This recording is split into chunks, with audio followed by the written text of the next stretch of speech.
About 5 months ago, I found a young man probably no older than 20 in my backyard. He was just laid out on the ground, asleep, as if someone had placed him there. I ran to him immediately. "Hey, are you all right?" I got down beside him and looked him over for any visible injuries, but found none. I shook him, and he stirred, squinting his eyes. He looked around before his gaze landed on me. I immediately froze. I felt like I was being stared down by a predator. The only way I can describe my fear is as instinctive, the primal reflex of fight or flight. I froze under the gaze and was barely able to say anything. "Hey, are you all right? You were laid out in my backyard," I asked, stuttering over my words.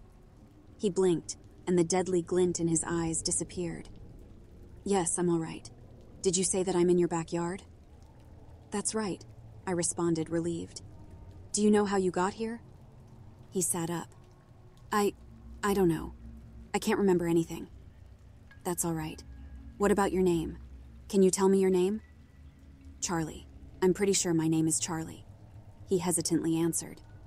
I smiled. "Okay, Charlie. My name is Vanessa. Would you like me to take you to the hospital?" "No, I'm fine," Charlie said, shaking his head. "Are you sure? I don't mind taking you," I asked, concerned. He smiled. "I'm sure, but thank you, Vanessa. Can you instead help me up?" I nodded, grabbing his arm and supporting him as he stood up. He seemed to be a little uneasy on his feet, so I held on to him and led him into my house. I sat him down at my kitchen table and got him a glass of water. "Thank you," he said, taking the water from me. "Charlie, do you remember anything from before you ended up here?" He fell silent as he scrunched his face up, no doubt thinking. I think I was hiking in the woods, but I honestly don't know. I can't really remember anything." I nodded. "I see. Well, Charlie, let's go to the police. Someone who knows you might have filed a missing persons report, and even if they didn't, the police should have you in their database." He agreed, and before long we were on the road headed to the police station. Arriving at the station, I informed the police of the situation. After running a check, they said there weren't any missing persons reports for Charlie. They then ran a check for him through their databases, but they came up with nothing. Feeling stumped, they fingerprinted him in hopes that it was just a glitch in their system. "All right, ma'am. It'll take 3 to 5 business days to get his background check back. If you will, please sign your name here along with your phone number so we can call you when we get the results," the officer said. "Okay," I responded as I signed the form. After leaving the police station, I headed towards the store, earning a confused look from Charlie. "You have no memory. I can't just leave you on the street. You can stay with me until we get the results from your fingerprint background check," I said. "Thank you, Vanessa. I appreciate your kindness." And so I got some more food, snacks, and anything else Charlie would need. Charlie and I waited day in and day out for a phone call, and finally on the 5th business day, I received a call from the police station. "I'm sorry, but can you repeat that, officer?" I said, in disbelief of what I heard.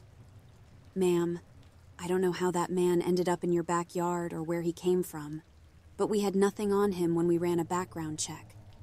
In the eyes of the government, he is a ghost, a phantom that never existed.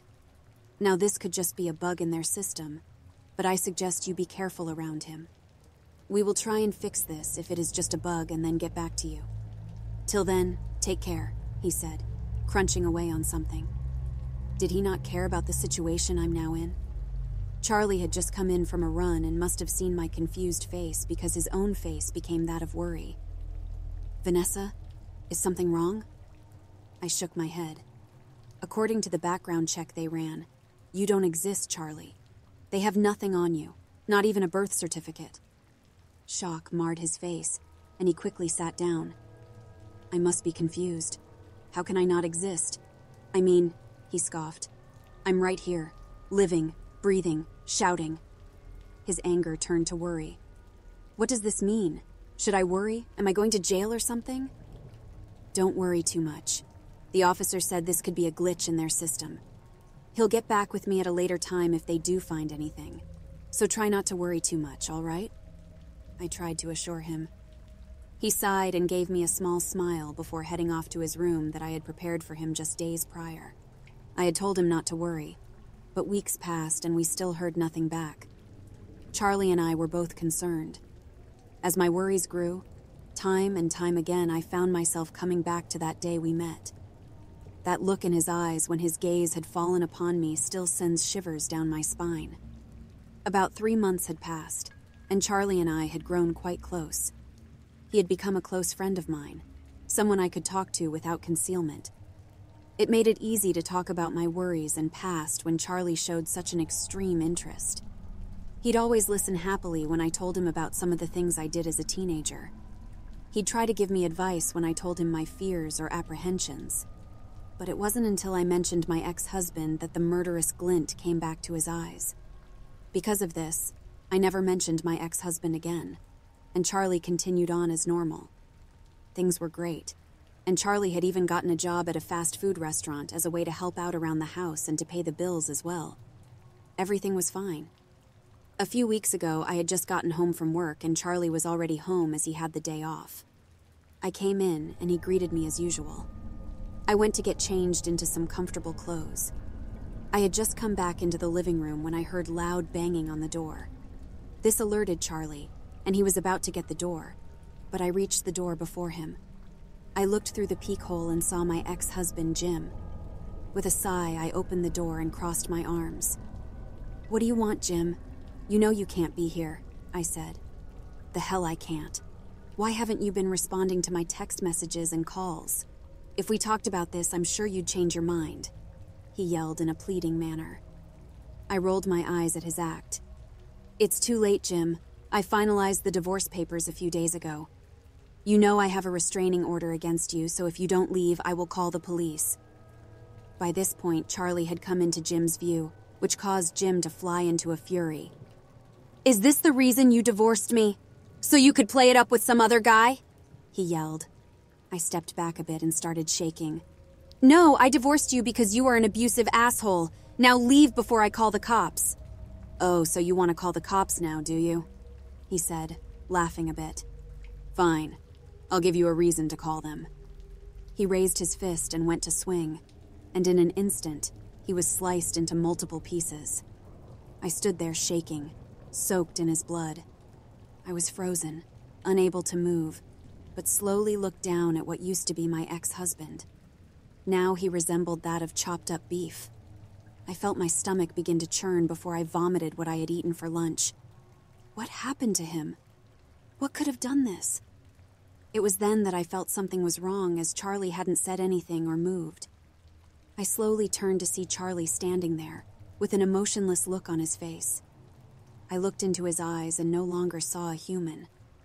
No, I saw something worse, something more evil than anything I had ever seen. I focused my eyes on Charlie's hands, which were drenched in blood. He continued to stare at the bloody mess on my front porch. I made the mistake of gasping, and his inhuman eyes were now turned to me. Just like before, he blinked, and that evil hatred was gone. "Vanessa, are you all right?" he asked, coming towards me. I threw my hands up. Don't come near me!" He stopped short and simply stared at me with a look of concern on his face. Vanessa, I don't understand. Why are you scared? Why won't you let me come near you?" I could only place my head in my hands as I tried to process what happened. Charlie clearly had something to do with what happened to Jim, but how? I didn't even see him move, but yet his hands are drenched in blood. "Charlie, what did you do?" I asked, my voice quivering. I could feel my knees trying to give out from beneath me, and I had to lean against the door to hold myself up. He looked confused for a moment before responding. "Ah, you mean that. Well, he was going to hit you, so I prevented him from doing so." How could he answer so nonchalantly as if he didn't just kill someone? "No, Charlie, you killed him," I said, and I immediately clamped my mouth shut in fear I'd be next. "I don't understand. I thought you'd be happy with him dead. Was I wrong for what I did?" He asked almost with a face of innocence. How could he ask something like that? It's like he has no understanding of what's right and what's wrong. "What the hell are you?" How did you slice him into pea pieces? I asked, completely overtaken by fear. He cocked his head to the side. What do you mean? I'm Charlie. Did you already forget? And as for him, well, it's not hard to slice a human up as if you are cutting tofu. I needed to call the police. I went to move towards my phone but slipped on a piece of flesh. I was about to fall, but Charlie caught me immediately. It's all right now, Vanessa, he said, stroking my head. Jim can't hurt you anymore. I won't let anyone hurt you. He didn't say it, but I knew what he meant. He might not kill me, but if I called the cops, he'd kill them in front of me just like what he did to Jim. I nodded as tears fell from my eyes. I needed to keep him happy, so I let him continue to hug me. My body shook from both fear and disgust. Charlie, I can't have that on my front porch. Can you clean you up? I asked. Of course, Vanessa, just leave it to me. I'll make sure there isn't a trace of blood or flesh left, he replied happily. I nodded. I need to get cleaned you up, so I'm going to get a shower. Before I could leave, Charlie grabbed me by the wrist. You won't leave me, will you? Oh, of course not. I'm not going to leave you. I'm just a little frightened from what happened, I answered. He said nothing more but let go of my wrist. I must have stayed in the shower for an hour, crying while I cleaned the blood from my skin and hair. I couldn't stop trembling and dreaded having to go back out and see that thing. The water had turned cold, and I finally got out, getting changed into some clothes. I walked back out into the living room and Charlie was sitting on the couch watching TV. I looked to the front door, and it looked as if nothing had ever happened. Charlie, did you take care of Wyatt? I asked, making sure I didn't imagine everything that happened.